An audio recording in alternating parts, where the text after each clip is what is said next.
दोस्तों, कैसे हैं आप लोग। एक बार वापस से आपका स्वागत है मेरे चैनल में। और आज हम बात करेंगे राजस्थान के जो राजनीतिक और सामाजिक संगठन है उनके बारे में।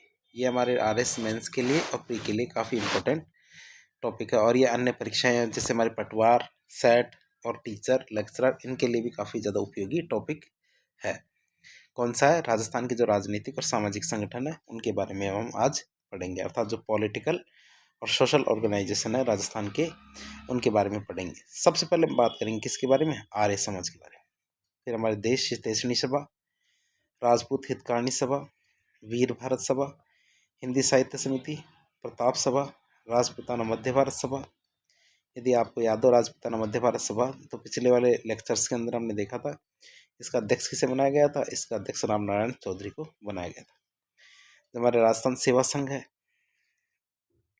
राजपूताना हरिजन संघ, खांडलाई आश्रम, महिला मंडल, वागड़ सेवा मंदिर, वागड़ सेवा संघ, वनवासी सेवा संघ, मारवाड़ लोक परिषद, सर्व सेवा संघ और जो हमारे मित्र मंडल है। तो इस तरह हमारे संगठन तो बहुत सारे बने थे, लेकिन जो महत्वपूर्ण है इनके बारे में हम जानकारी लेते हैं। तो राजस्थान के जो राजनीतिक और सामाजिक संगठन थे उनके बारे में हम बात करते हैं। सबसे पहले हम बात करेंगे किसके बारे में? आर्य समाज के बारे में। आर्य समाज के बारे में बात करें तो आर्य समाज की स्थापना कब हुई थी? 1875 में। आर्य समाज की स्थापना कब हुई? 1875 में इसकी स्थापना हुई। और किसके द्वारा की गई थी? हमारे स्वामी दयानंद सरस्वती के द्वारा आर्य समाज की स्थापना की गई थी। कहाँ पे? बॉम्बे में। कहाँ पे इसकी स्थापना हुई? बॉम्बे में इसकी स्थापना हुई। किसके द्वारा की गई थी? स्वामी सहजानंद व दयानंद सरस्वती के द्वारा की गई। और कहाँ की गई थी? बॉम्बे में। कब? 1875 में। अब पीछे की बात करें तो राजस्थान में दयानंद सरस्वती और आर्य समाज, इनसे संबंधित जो बातें थी उनके बारे में बात करते हैं। सबसे पहले बात करते हैं 1865 में स्वामी दयानंद सरस्वती सबसे पहले राजस्थान के अंदर आते हैं। तो सबसे पहले कहाँ आते हैं वो? करौली। तो सबसे पहले वो कहाँ की यात्रा करते हैं? करौली की। और करौली की यात्रा क्यों करते हैं? क्योंकि करौली के जो राजा थे मदन पाल, उन्होंने उनको बुलाया था। किन्होंने बुलाया उनको? राजा मदन पाल ने उनको बुलाया करौली की यात्रा करने के लिए। तो इसलिए दयानंद सरस्वती सबसे पहले 1865 में करौली की यात्रा करने आए थे। तो 1865 की जो करौली यात्रा थी, यह यात्रा क्या? स्वामी दयानंद सरस्वती की पहली राजस्थान की यात्रा थी।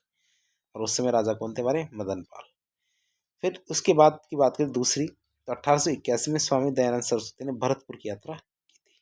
किसकी यात्रा? भरतपुर की यात्रा। तो सर पहली तो उन्होंने करौली की यात्रा की, दूसरी उन्होंने क्या की? भरतपुर की यात्रा की। 81 की ही बात करें तो अजमेर में दयानंद सरस्वती ने क्या किया? अजमेर में आर्य समाज और जयपुर में वैदिक धर्म, इसकी स्थापना की। अर्थात 1881 में क्या किया स्वामी दयानंद सरस्वती ने? अजमेर में तो आर्य समाज की स्थापना की, साथ ही साथ जयपुर में क्या किया? वैदिक धर्म सभा की स्थापना की। तो आप ये याद रखिएगा कौन कौन सी, कि हमारे जो आर्य समाज की स्थापना तो हमारे कब की गई? अजमेर में। साथ ही साथ वैदिक धर्म सभा की स्थापना कहाँ की गई? जयपुर में। और कब? 1881 में। 1881 में क्या हुआ? अजमेर में तुम्हारे आर्य समाज और जयपुर में वैदिक धर्म सभा की स्थापना हुई थी। आप इन फैक्ट्स को लिख लिख कर याद करें ताकि आसानी से याद हो जाए। साथ में अपनी कॉपी और पेन लेकर रखें। फिर बात करें कवि राजा श्यामल दास जी की। क्यों? क्योंकि जब करौली आ गए, भरतपुर आ गए, तब स्वामी दयानंद सरस्वती जी को मेवाड़ भी बुलाया गया। अर्थात मेवाड़ की यात्रा करने के लिए किन्हें बुलाया? कवि राजा श्यामल दास जी ने बुलाया। उनके बुलावे पर स्वामी दयानंद सरस्वती सबसे पहले मेवाड़ में आते हैं। और कवि राजा श्यामल दास जी कौन है? मेवाड़ के एक कवि थे। स्वामी दयानंद सरस्वती की बात करें तो उनकी जो मेवाड़ यात्रा थी, उस दौरान मेवाड़ के राजा कौन थे? महाराणा सज्जन सिंह। तो उस समय मेवाड़ के महाराणा थे हमारे सज्जन सिंह। और सज्जन सिंह के समय पर मेवाड़ की यात्रा करते हैं कौन? स्वामी दयानंद सरस्वती। अब महाराणा सज्जन सिंह की बात करें तो महाराणा सज्जन सिंह ने स्वामी दयानंद सरस्वती को कहाँ ठहराया? गुलाब बाग के जो नौलखा महल है, गुलाब बाग में एक नौलखा महल है, उसमें रुकाया था किन्हें? स्वामी दयानंद सरस्वती को।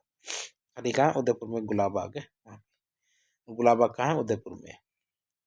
और नौलखा महल भी कहाँ है? वो भी गुलाब बाग में है। और ये दोनों कहाँ है? उदयपुर में।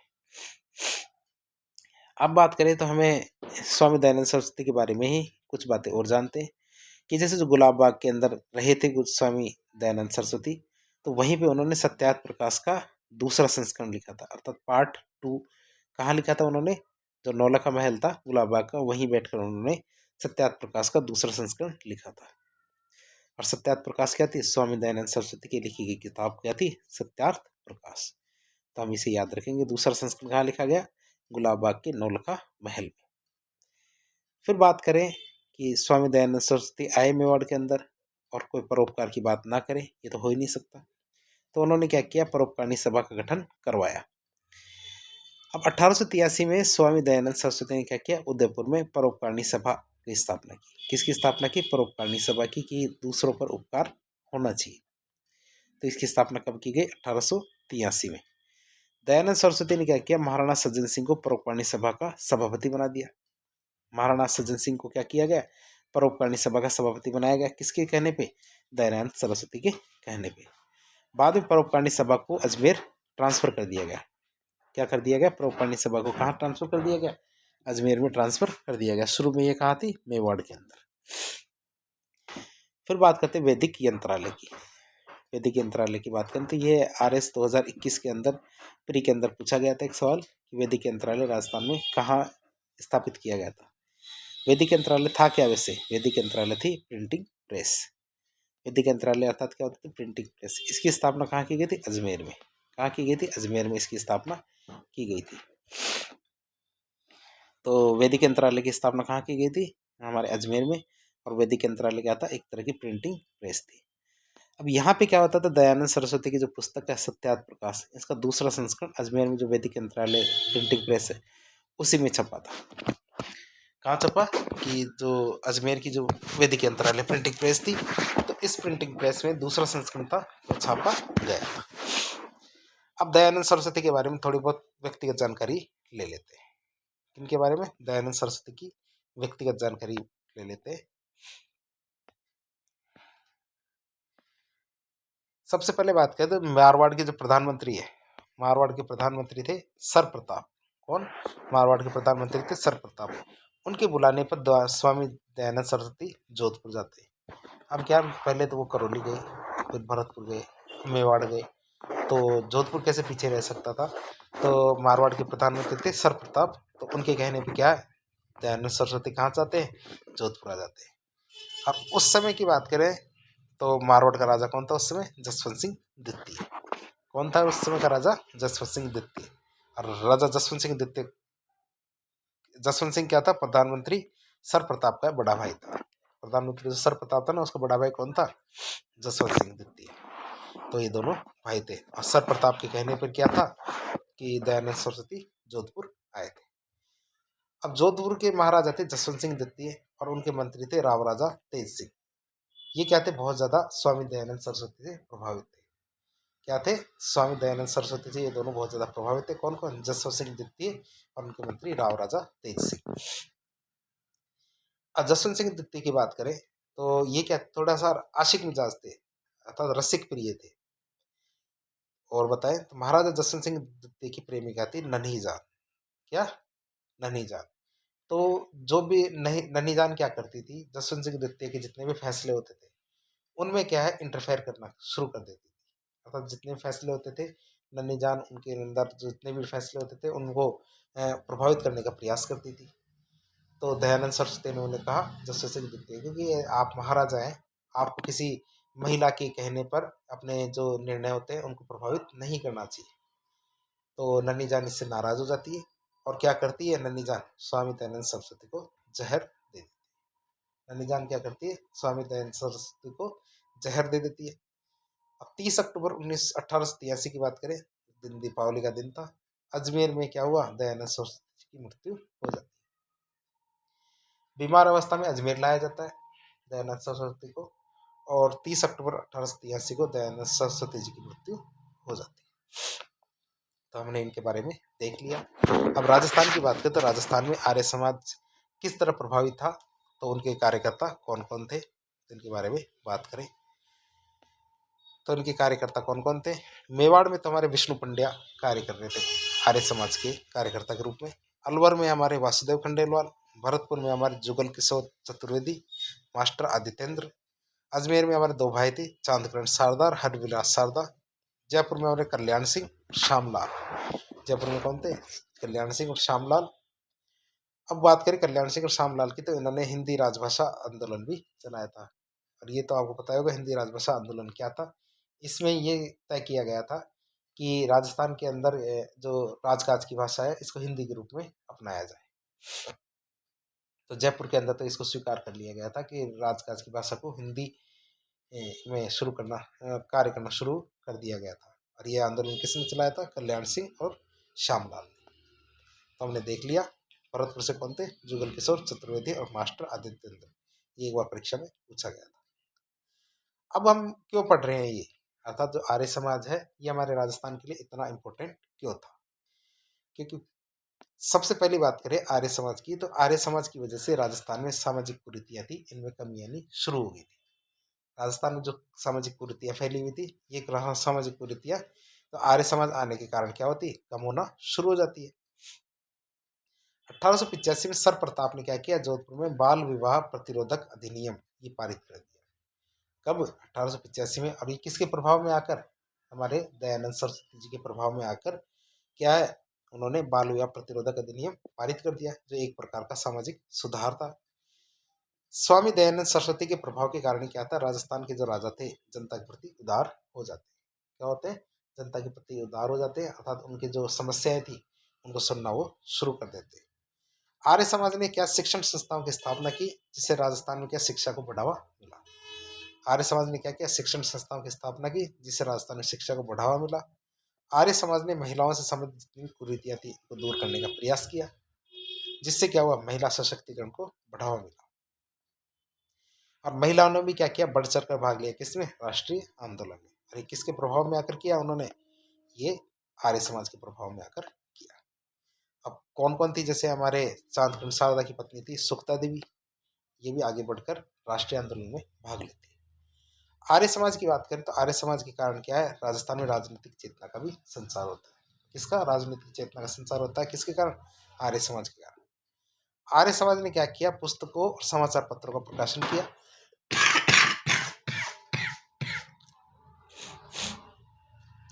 आर्य समाज ने क्या किया? पुस्तकों और समाचार पत्रों का प्रकाशन किया, जिससे क्या थी? अभिव्यक्ति की आज़ादी को बढ़ावा मिला। क्या हुआ? अभिव्यक्ति की आज़ादी को बढ़ावा मिला। किससे? कि आर्य समाज के अंदर पुस्तकें और समाचार पत्र छापे गए। जब हम इनकी बात कर रहे हैं तो पुस्तकें और समाचार पत्र भी बताने पड़ेंगे कौन कौन से। जैसे कि हमारे चांद शारदा जी थे, इनकी दो पुस्तकें थी, दलितोद्धार और विधवा विवाह। दोनों की दोनों पुस्तकें का सामाजिक उद्धार से या सामाजिक सुधार से संबंधित थी। नाम से ही पता चल रहा, दलित उद्धार, दलितों के उद्धार से संबंधित, और विधवा विवाह अर्थात विधवाओं की शादी से संबंधित पुस्तकें थी। समाचार पत्र की बात करें तो आर्य समाज के कौन कौन से समाचार पत्र थे? एक तो जगहितकारक, जगलाभ चिंतक, परोपकारक, देशी देशी। कौन कौन से समाचार पत्र थे आर्य समाज के? एक तो जगहितकारक, जगलाभ चिंतक, परोपकार और देशी देशी। तो आप इनको देख सकते हैं, ये हमारे सिलेबस के लिए बहुत ज़्यादा इम्पोर्टेंट है, तो आप इनको याद रखेंगे। और जो आर्य समाज है, आर्य समाज ने स्वदेशी वस्तुओं के प्रयोग को बढ़ावा दिया था। किसको बढ़ावा दिया? स्वदेशी वस्तुओं के प्रयोग को बढ़ावा दिया, जिससे क्या हुआ? राजस्थान के जो घरेलू उद्योग धंधे थे उनको बल मिला, अर्थात इनको बढ़ावा मिला। अब बात करें देश हितैषणी सभा की, अर्थात दूसरी संस्था देखते हैं हम कौन सी? देश हितैषणी सभा। इसकी स्थापना की बात करें तो इसकी स्थापना 2 जुलाई 1877 को की गई थी। देश हितैषणी सभा की स्थापना कब हुई? 2 जुलाई 1877 में की गई थी। और किसके द्वारा? महाराजा सज्जन सिंह के द्वारा। और ये कहाँ के थे? मेवाड़ के महाराजा सज्जन सिंह थे, इनके द्वारा देश हितैषणी सभा की स्थापना की गई थी। और महाराजा सज्जन सिंह कहाँ थे? मेवाड़ के राजा थे। अब देश हितैषणी सभा की बात करें तो राजस्थान के किसी भी रियासत में समाज सुधार का पहला संगठन कौन सा माना जाता है? देश हितैषणी सभा। अर्थात राजस्थान में जितनी भी रियासतें थी उनमें पहला संगठन कौन सा था जिसको किस लिए बनाया गया था? समाज के सुधार के लिए। तो समाज सुधार के लिए कौन सा था? देश हितैषणी सभा। अर्थात देश हितैषणी सभा पहले राजस्थान की किसी भी रियासत में समाज सुधार के लिए कोई संगठन नहीं था। बाद में क्या हुआ? राजस्थान की अन्य रियासतों ने भी क्या किया? देश हितैषणी सभा की स्थापना। हर रियासत के अंदर क्या हुआ? अब देश हितैषणी सभा की स्थापना की जानी शुरू कर दी गई। तीसरी संस्था की बात करें हम, और वो है हमारी राजपूत हितकारिणी सभा। कौन सी? राजपूत हितकारिणी सभा, तीसरा संगठन हमारा। ये संगठन हमारे सिलेबस के अंदर बहुत ज़्यादा इंपॉर्टेंट है, बार बार परीक्षा में ये सवाल पूछे जाते हैं। अब बात करें राजपूत हितकारिणी सभा की, तो राजपूत हितकारिणी सभा की स्थापना कब की गई? 1989। 1989 में राजपूत हितकारिणी सभा की स्थापना हुई। इसके संस्थापक कौन थे? वोल्टर। कौन थे? वोल्टर। और वोल्टर कौन थे? वोल्टर राजस्थान के एजीजी अर्थात एजेंट टू गवर्नर जनरल। तो आप समझ गए होंगे राजपूत हितकारिणी सभा की स्थापना किसके द्वारा की गई? वोल्टर के द्वारा। और वोल्टर कौन थे? राजस्थान के एजीजी थे। अब बात क्या थी? जो कानूनी बाध्यता नहीं थी, इस वजह से समाज सुधार इसके द्वारा जो भी किए गए थे वो सफल नहीं हो पा रहे थे। क्या हुआ कि जितने भी प्रयास किए गए समाज सुधार के, तो वो समाज सुधार क्या थे? कानूनी बाध्यता के अंदर आते नहीं थे, इसलिए वो सफल नहीं हो पाए। इसलिए 1936 तक आते आते इस संगठन को बंद करना पड़ा। कौन सा? राजपूत हितकारिणी सभा। अब वोल्टर राजपूतों में क्या समाज सुधार करना चाहता था, इसलिए राजपूतों वोल्टर ने अजमेर में 2 अधिवेशन भी इसके करवाए थे। कहाँ? अजमेर में 2 अधिवेशन करवाए थे। किसके? राजपूत हितकारिणी सभा की। तो परीक्षा में कई बार आ जाता है। वोल्टर कृत राजपूत हितकारिणी सभा की स्थापना कब हुई? 1989 में। अब जो 2 अधिवेशन हुए, 2 अधिवेशन के अंदर कौन कौन से निर्णय लिए गए थे? तो वोल्टर राजपूतों के अंदर कौन कौन से सुधार करना चाहता था? जैसे एक तो बहु विवाह को समाप्त किया जाना चाहिए, अर्थात एक राजपूत क्या करता था? बहुत सारी शादियां कर लेता था, 2 से ज्यादा शादियां कर लेता था। तो ये वोल्टर क्या चाहते थे? इस चीज को खत्म किया जाना चाहिए। दूसरा, विवाह की जो न्यूनतम आयु है इसको तय किया जाना चाहिए। और उन्होंने क्या बताया? लड़की की आयु तो 14 वर्ष होनी चाहिए और लड़के की आयु 18 वर्ष होनी चाहिए न्यूनतम विवाह की। और विवाह में जो राजपूतों में क्या होता था, जब विवाह होता था तो उसके अंदर बहुत सारा खर्चा किया जाता था। तो वोल्टर चाहते थे कि जो राजपूतों में शादी होती है तो उसमें उसके खर्चे को सीमित किया जाना चाहिए। साथ ही साथ त्याग प्रथा को भी समाप्त किया जाना चाहिए। त्याग प्रथा क्या होती है? पहले क्या होता था, जैसे ये राजा है, जब इनके लड़की या लड़के की शादी होती थी तो कुछ क्या होती थी, जातियां इनके उन प्रोग्रामों में आती थी और राजाओं की प्रशंसा करती थी। अब प्रशंसा के बदले क्या है? धन लेती थी। क्या करती थी? धन लेती थी। इसे हम क्या कहते थे? त्याग प्रथा। लेकिन धीरे धीरे क्या, जब अंग्रेजों का प्रभाव बढ़ गया तो जितने भी राजा थे, सामंत थे, ये गरीब होने लगे। लेकिन जो जातियां थी, जो राजाओं की बढ़ाइयाँ करती थी, वह जबरन उनसे बस पैसा ऐंठने की बात करती थी। तो कई बार क्या होते थे कि जो राजा महाराजा थे, दिखावे में आकर कर्जा कर कर भी जो उन जातियों को पैसा देते थे। तो इसे क्या कहते थे? त्याग प्रथा। और वोल्टर चाहते थे ये त्याग प्रथा समाप्त। फिर बात करते हैं अगली संस्था की। अगली संस्था हमारी वीर भारत सभा। कौन सी? वीर भारत सभा। वीर भारत सभा की बात करें तो वीर भारत सभा की स्थापना 1910 में की गई थी। कब? 1910 में की गई थी। वीर भारत सभा की स्थापना किसके द्वारा की गई थी? केसरी सिंह बारठ के द्वारा। केसरी सिंह बारठ तो आपको पता होगा। केसरी सिंह बारठ, जोरावर सिंह बारठ, प्रताप सिंह बारठ, ये तीनों क्या एक ही परिवार के सदस्य थे। और वीर भारत सभा क्या थी? अभिनव भारत संगठन की एक शाखा। अभिनव भारत के बारे में भी आपको पता होगा। इसके प्रतीक चिन्ह में क्या था? जो हमारा विजय स्तंभ है चित्तौड़गढ़ का, उसका प्रतीक चिन्ह में शामिल किया गया था। और अभिनव भारत किसकी संस्था थी? ये हमारे वीर सावरकर की संस्था थी। फिर अगली संस्था आती है हमारी हिंदी साहित्य समिति। हिंदी साहित्य समिति की बात करें तो इसकी स्थापना 1912 में की गई थी। कब की गई थी? 1912 में इसकी स्थापना की गई थी। और हिंदी साहित्य समिति के संस्थापक कौन थे? जगन्नाथ दास अधिकारी। हिंदी साहित्य समिति के संस्थापक कौन थे? जगन्नाथ दास अधिकारी इसके क्या थे? संस्थापक थे। हिंदी साहित्य समिति की बात करें तो ये कहाँ का संगठन था? भरतपुर का। तो हिंदी साहित्य समिति की बात कर ली अपने, स्थापना हमारे 1912 में। संस्थापक कौन था? हमारा जगन्नाथ दास अधिकारी। और बात करें तो ये कहाँ का संगठन था? भरतपुर का। इन चीज़ों के अंदर फैक्ट ही फैक्ट है, तो आप इनको बार बार पढ़ेंगे, याद करने का प्रयास करेंगे। फिर इसके लिए क्या किया गया? हिंदी सम्मेलन आयोजित किए गए। 1927 में भरतपुर में हिंदी सम्मेलन का आयोजन किया गया। अब 1927 में जो हिंदी सम्मेलन का आयोजन हुआ था भरतपुर के अंदर, उसका अध्यक्ष किसे बनाया गया? गौरीशंकर हीराचंद ओझा को। गौरीशंकर हीराचंद ओझा को क्या बनाया गया? जो इतिहासकार थे, उनका इस सम्मेलन का अध्यक्ष बनाया गया। इस सम्मेलन में क्या था? जो रविंद्रनाथ टैगोर और जमनालाल बजाज ये भी आए थे। कौन कौन? हमारे रविंद्रनाथ टैगोर और जमनालाल बजाज क्या थे? इस सम्मेलन के अंदर आते हैं। अगले संगठन की बात करें तो अगला संगठन था हमारा प्रताप सभा। कौन सा संगठन है? प्रताप सभा। प्रताप सभा की बात करें तो इसकी स्थापना 1915 में की गई थी। कब? 1915 में इस प्रताप सभा की स्थापना की गई थी। प्रताप सभा के संस्थापक कौन थे? बलवंत सिंह मेहता। तो बलवंत सिंह मेहता ने क्या किया? 1915 में प्रताप सभा की स्थापना की। और ये कहाँ का संगठन था? मेवाड़ रियासत का। ये कहाँ का संगठन था? मेवाड़ रियासत का संगठन था। प्रताप सभा ने क्या किया, प्रताप जयंती मनाना शुरू किया। क्या किया, प्रताप जयंती। क्यों, क्योंकि जो हमारे तिलक थे, बाल गंगाधर तिलक, उन्होंने क्या है, शिवाजी जयंती मनानी शुरू की थी। तो उन्हीं की बात पर इन्होंने क्या किया, प्रताप सभा ने प्रताप जयंती मनाना शुरू किया। साथ ही साथ हल्दी घाटी मेला लगाना शुरू किया, ताकि इससे जनता राजनीतिक रूप से सक्रिय हो सके और जागरूक हो सके। इसके बाद आता है हमारी अगला संगठन, वो हमारा राजपूताना मध्य भारत सभा। कौन सा, राजपूताना मध्य भारत सभा। इसकी स्थापना 1918 में की गई थी। अब इसकी स्थापना किसके द्वारा की गई थी, जमनालाल बजाज, विजय सिंह पथिक, गणेश शंकर विद्यार्थी, चांदकर्ण शारदा, नरसिंह देव सरस्वती। तो ये तो आपको पता है, गणेश शंकर विद्यार्थी ने प्रताप नामक समाचार पत्र छापा था, जो यूपी के थे। जमनालाल बजाज, विजय सिंह पथिक को तो आपको बिजोली आंदोलन के लिए जानते हैं। चांदकर्ण शारदा हरविलास शारदा के भाई थे, अजमेर से संबंधित, तो आप इनके बारे में जानते हैं। इन्होंने सबने मिलकर क्या किया था, राजपूताना मध्य भारत सभा की स्थापना 1918 में की थी। अब राजपूताना मध्य भारत सभा की बात करें तो ये क्या, कहाँ का संगठन था, कांग्रेस का ही संगठन था। कांग्रेस का एक संगठन कौन था, राजपूताना मध्य भारत सभा। राजपूताना मध्य भारत सभा की स्थापना मारवाड़ी पुस्तकालय था हमारे, कहाँ, दिल्ली में।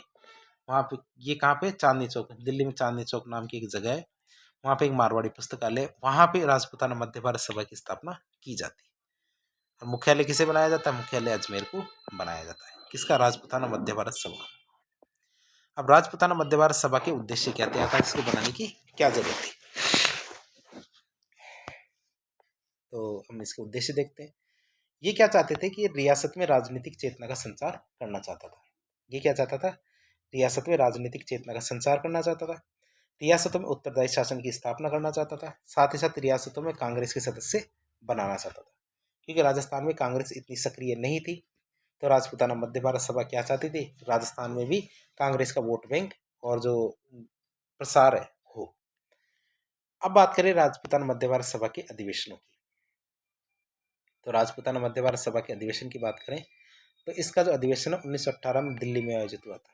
कहाँ, 1918 में दिल्ली में आयोजित हुआ था, जिसकी अध्यक्षता किसके द्वारा की गई थी, गिरधर शर्मा ने। गिरधर शर्मा ने क्या किया, 1918 में जो दिल्ली में आयोजित हुआ था अधिवेशन, उसकी अध्यक्षता किसने की थी, गिरधर शर्मा ने। अब 1919 के अंदर अगला अधिवेशन हुआ। अगला अधिवेशन कहाँ आयोजित हुआ, अमृतसर में। फिर बात करें 1920 में अजमेर में आयोजित किया गया, जिसका अध्यक्ष किसे बनाया गया, तो जमनालाल बजाज। तो आप देख रहे हैं हर साल इसका एक अधिवेशन आयोजित किया जाता है। तो पहला अधिवेशन तो हमारे दिल्ली में, दूसरा अमृतसर में, तीसरा कहाँ किया गया, अजमेर में। और अजमेर वाले के अधिवेशन की अध्यक्षता किसने की, हमारे जमनालाल बजाज ने। कब किया गया, 1920 में। और दिसंबर 1920 की बात करें तो ये एक और अगला अधिवेशन नागपुर में आयोजित हुआ, जिसकी अध्यक्षता किसने की थी, गणेश नारायण सोमानी ने। किसने, गणेश नारायण सोमानी ने क्या किया था, जो दिसंबर 1920 में नागपुर में जो आयोजित हुआ था, उसकी अध्यक्षता की थी। अब 1920 का जो नागपुर अधिवेशन था, इसकी बात करें तो इसमें एनसी केलकर को अध्यक्ष चुना गया था, लेकिन वो अधिवेशन में लेट पहुंचे थे या फिर पहुंच ही नहीं पाए। क्या हुआ कि जो एनसी केलकर था, उनको क्या किया गया था, इसका अध्यक्ष चुना गया था, लेकिन वो अधिवेशन जारी हुआ और अधिवेशन में पहुंच नहीं पाए। इस वजह से क्या हुआ, गणेश नारायण सोमानी को अध्यक्ष बनाया गया। 1920 में जो नागपुर अधिवेशन हुआ था, उसमें किसानों ने क्या किया था, एक प्रदर्शनी का आयोजन किया था। क्या किया, एक प्रदर्शनी का आयोजन भी किया था।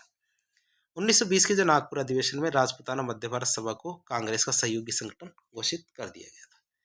1920 के जो नागपुर अधिवेशन था, तो उसमें राजपूत मध्य भारत सभा को क्या किया गया, कांग्रेस का सहयोगी संगठन घोषित कर दिया गया था। अगले संगठन की बात करें तो अगला संगठन हमारा राजस्थान सेवा संघ। कौन सा संगठन है, राजस्थान सेवा संघ। राजस्थान सेवा संघ की स्थापना कब की गई, 1919 में। राजस्थान सेवा संघ की स्थापना कब की गई, 1919 में की गई। और इसकी स्थापना कहाँ की गई, वर्धा महाराष्ट्र में। वर्धा महाराष्ट्र में राजस्थान सेवा संघ की स्थापना की गई। किसके द्वारा की गई थी, विजय सिंह पथिक, रामनारायण चौधरी। तो हमने पहले भी पढ़ लिया था राजस्थान सेवा संघ की। तो हमारे विजय सिंह पथिक, रामनारायण चौधरी, हरिभाई किंकर, केसरी सिंह बारट, अर्जुन लाल सेठी, तो इनके द्वारा राजस्थान सेवा संघ का गठन किया गया था। मुख्यालय की बात करें तो 1920 में अजमेर में इसका मुख्यालय बनाया गया। और ये क्या करता था, राजस्थान में जो किसान आंदोलन थे उनको नेतृत्व देता था। जो हमारे राजस्थान सेवा संघ क्या कार्य करता था, राजस्थान में जो किसान आंदोलन हुए थे उनका नेतृत्व करता था। लेकिन इसके जो नेता थे ये बड़े उच्च कोटि के थे, तो उनमें मतभेद हो गया। मतभेद होने के कारण 1927-28 में राजस्थान सेवा संघ को समाप्त कर दिया गया। क्यों? क्योंकि समझ नहीं आ रहा था कि किसकी बात मानी जाए और किसकी बात नहीं मानी जाए। इस वजह से क्या हुआ, राजस्थान सेवा संघ को समाप्त कर दिया गया। अब राजस्थान सेवा संघ के बनाने के क्या उद्देश्य थे, तो उनके बारे में देखें। तो राजस्थान सेवा संघ के उद्देश्य क्या थे? रियासत थी तो उनमें जनता की जो समस्याएं थी उनको समाधान करना, रियासतों में जो जनता थी उनकी समस्या का समाधान करना, और राजा और प्रजा इनके बीच में जो संबंध थे उनको मधुर बनाना और अच्छे बनाना। फिर बात करें अगले संगठन की। अगला संगठन था हमारा राजपूत हरिजन संघ। कौन सा? राजपूताना हरिजन संघ। राजपूताना हरिजन संघ की स्थापना 1934 में की गई थी। कब की गई थी? 1934 में की गई थी। किसके द्वारा? हरविलास शारदा की द्वारा, अर्थात उसका अध्यक्ष किसे बनाया गया था? हरविलास शारदा। और हरविलास शारदा की बात करें तो हरविलास शारदा समाज सुधारक के साथ साथ क्या थे? एक अच्छे इतिहासकार भी, अर्थात उन्होंने इतिहास के बारे में काफी कुछ लिखा है। फिर एक और संगठन वो हमारा खांडलाई आश्रम। कौन सा? खांडलाई आश्रम। ये कहाँ था? ये डूंगरपुर में स्थापित किया गया था। किसने किया? 1934 में किया गया और ये माणिक्यलाल वर्मा के द्वारा स्थापित किया गया था। कौन सा? खांडलाई आश्रम। और खांडलाई आश्रम क्या करता था? जो आदिवासी क्षेत्र थे उसमें शिक्षा के लिए कार्य करता। खांडलाई आश्रम क्या करता था?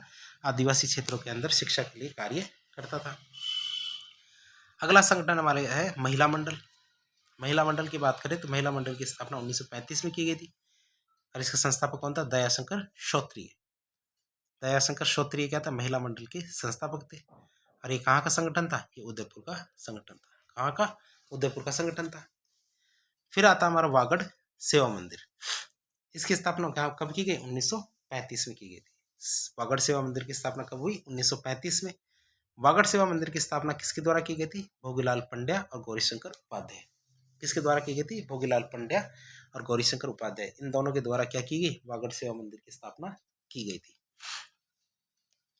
फिर आगे बात करें वागड़ सेवा संघ। अगला संगठन कौन सा है? वागड़ सेवा संघ। तो वागड़ सेवा संघ की बात करें तो वागड़ सेवा संघ की स्थापना 1938 में हुई थी। इन पॉइंट्स को आप याद करेंगे, इसके लिए आप कॉपी और पेन साथ में लेके बैठेंगे। जो सन है, संस्थापक है, स्थान है, इनको बार बार लिखेंगे तभी ये चीजें याद होगी।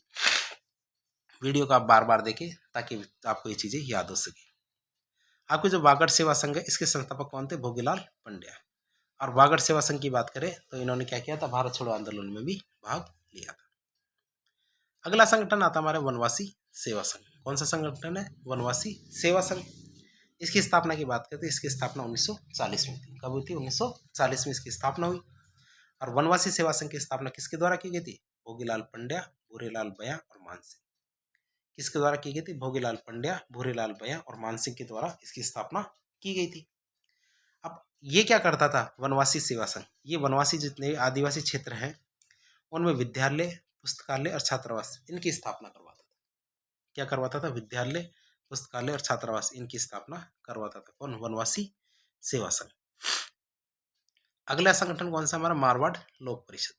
कौन सा? मारवाड़ लोक परिषद की बात करें तो इसकी स्थापना 1938 में हुई थी। कब? 1938 में मारवाड़ लोक परिषद की स्थापना हुई। मारवाड़ लोक परिषद का अध्यक्ष किसे बनाया गया था? रणछोड़ दास गट्टानी को। तो आप ये याद रखेंगे, मारवाड़ लोक परिषद का अध्यक्ष किसे बनाया गया था? रणछोड़ दास गट्टानी को बनाया गया था। अब ये क्या करता था? मारवाड़ में किसान आंदोलनों का नेतृत्व करता था। कौन? मारवाड़ लोक परिषद।